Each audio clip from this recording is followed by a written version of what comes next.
Kent's Monaco. We're going to wrap up his AC today. We're going to put on the brand new dryer and we're going to evac it and charge it. We're going to see how it works, see if it seals up, see how the new compressor behaves. And then if we have time, we may do that vent cable for him too.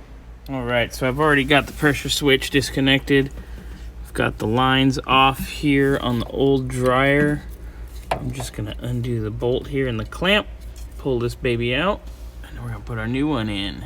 First order of business was to put new O-rings on, slip them on, roll them on.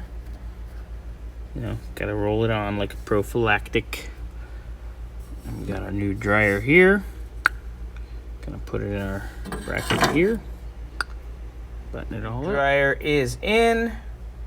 Just need to wire up the lead here on the compressor, which we didn't do when we were putting the car together.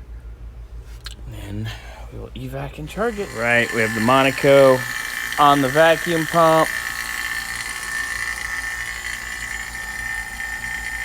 Gotta make sure the AC system is evacuated.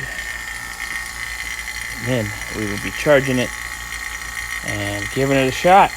All right, we're all evacuated. Giving it a little initial charge of 134A. Check, make sure we don't have any leaks. Currently outside. Look at that.